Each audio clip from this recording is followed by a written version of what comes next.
Você pode fazer tudo o que quiser, mas nem tudo convém.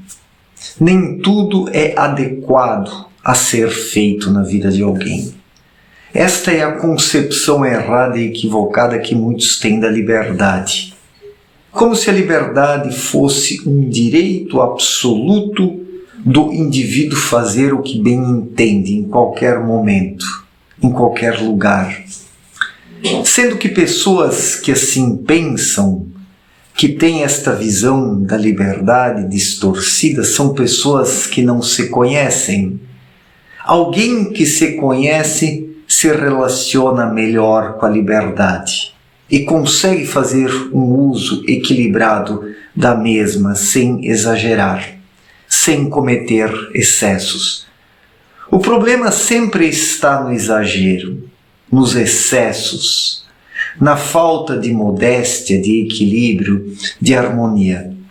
Tudo o que o ser humano utilizar na medida certa haverá de favorecê-lo, mas o que ele utilizar numa medida inadequada vai prejudicá-lo inevitavelmente. É assim. A semeadura, ela vai sendo feita ao longo da vida, nas pequenas e nas grandes coisas. Quantas pequenas coisas que o ser humano nem percebe, que ele nem atenta, que ele nem perde o seu tempo para analisar, quantas destas pequenas coisas não constituem semeaduras malditas, que depois trazem o retorno num momento seguinte. Isso deveria ser pensado pelas pessoas, que tudo é recíproco. Tudo nessa vida tem dois lados. Na ida nós semeamos e na volta colhemos. A estrada da vida, ela tem duas mãos, onde vamos e onde voltamos. Na ida semeamos, na volta colhemos. E é assim.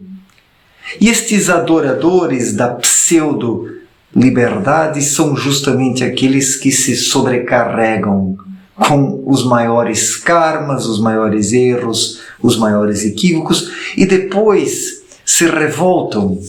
Quantos rebeldes, quantos revolucionários não são, na verdade, pessoas amarguradas, pessoas abarrotadas de karma, de sofrimento, de angústia, de dor profunda. E pessoas assim acabam se tornando vingativas, ressentidas. Uma pessoa amargurada por causa da sua própria desmedida, depois busca descontar este amargor em alguém, o sofrimento em alguém. Por isso que os rebeldes e os revolucionários cometeram tantas atrocidades na história da humanidade. Quantos indivíduos com discursos bonitos, com conceitos mágicos, objetivando melhorar as sociedades, não as afundaram depois, que conseguiram alcançar um certo destaque e um local na sociedade com privilégios. É assim. O ser humano lutando pela sua liberdade, pela sua pseudo-liberdade, falemos assim de uma forma mais adequada, vai se sobrecarregando com a culpa, vai se tornando pesado, amargurado, ressentido e depois se torna perigoso para a sociedade. Então hoje vivemos numa sociedade abarrotada de pessoas perigosas, de pessoas que não são hábeis para lidar com a liberdade. Pessoas completamente desequilibradas, que vão contraindo laços kármicos e que sofrem por causa disso e que querem descontar a culpa em alguém, querem encontrar um culpado, querem virar a mesa, seja através da política, através de leis, através da inversão de valores, de múltiplas formas. Somos hoje uma sociedade muito mimimi, uma sociedade de revoltadinhos, de reclamadores, de pessoas que apenas reclamam, porque estes que vivem reclamando da vida, que ganham muito pouco, que são explorados, que isso, aquilo, aquele outro. São pessoas com laços kármicos grandes, que sofrem, que têm dentro de si uma sensação terrível de vazio e que querem, através disso, canalizar todo o seu sofrimento para alguém ou para algum grupo, na busca, na tentativa de reverter o jogo de forma vingativa e ressentida. E isso existe em todos os setores.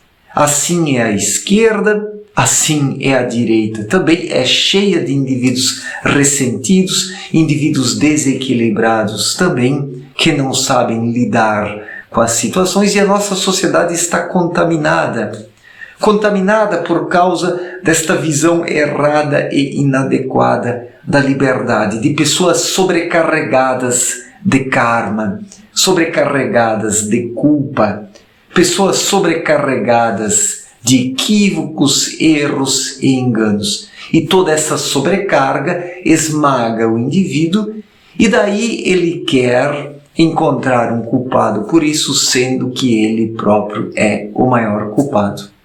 Então, o ser humano pode tudo, o ser humano tem liberdade para fazer tudo, mas nem tudo convém.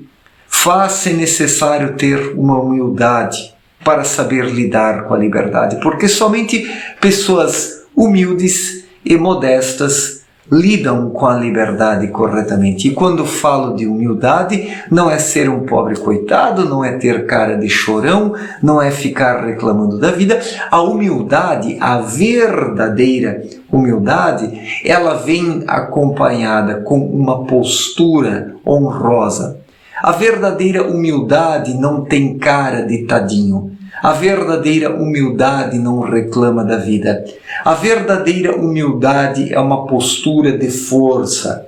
Existe na verdadeira humildade uma imponência modesta, daquele que se coloca no seu devido lugar, sem querer passar por cima dos outros e sem querer se vingar dos outros. Isso é ser humilde, se colocar no seu devido lugar e não querer ocupar indevidamente lugares alheios para usufruir daquilo que outros conquistaram.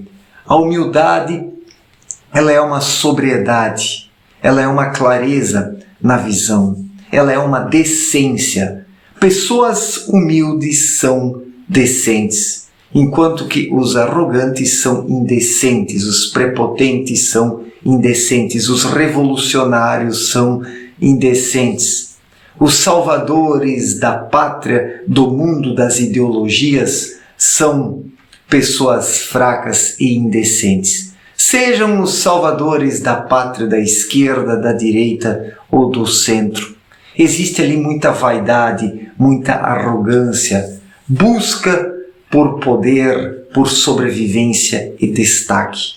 E ali se faz uso de máscaras da pseudo-humildade, da pseudo-modéstia. Mas tudo isso é pseudo, tudo isso é apenas uma maquiagem mental que a mente se utiliza para conseguir assim, na vida em sociedade, enganar os demais para poder alcançar um posto de destaque, o que por sua vez não é nada humilde. Não que uma pessoa verdadeiramente humilde não possa conquistar o seu lugar ao sol, deve conquistá-lo e o conquista na medida que lhe convém na escola da vida.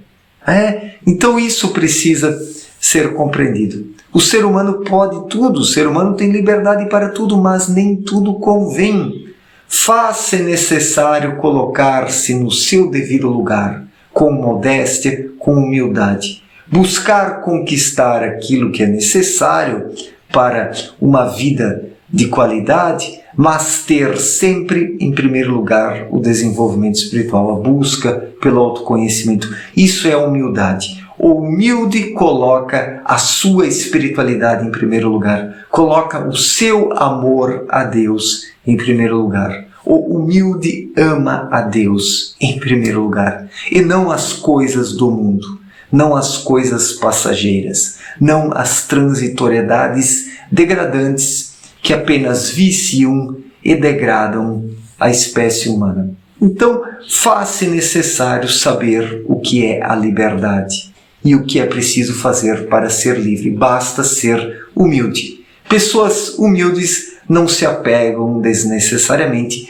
e não se viciam nas coisas e nas pessoas, porque a humildade liberta. E através da humildade o ser humano faz um uso melhor de tudo, colocando-se no seu devido lugar, trilhando o seu caminho e se desenvolvendo espiritualmente. Certo, gente? Muito obrigado pela atenção, forte abraço para todos e até a próxima. Valeu!